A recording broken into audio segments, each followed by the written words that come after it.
Look at what Supreme just sent me. Let's unbox it. Let me know in the comment sections if they hooked me up or if it was a disappointment. Hook me on this one first. Alright, we got a Barbie cake. Oh, nice. We got the 2-speed. We got a big one right here. What's this?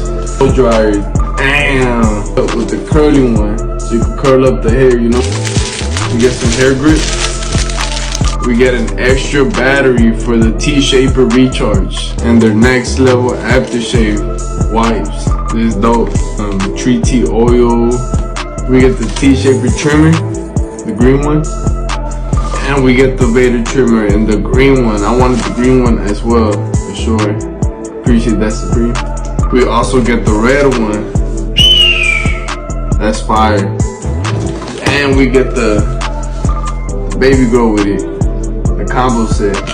Bam. Oh, we get the foil shaver, but we get it in blue now. Ooh, let's rock and roll, baby. I can't wait to start using these on live. Make sure you guys follow me. These are perfect for beginners, for professionals, anybody who's trying to upgrade their tools. Make sure you guys check them out in my yellow shopping cart. Thank you guys, and may God bless you guys and your beautiful souls.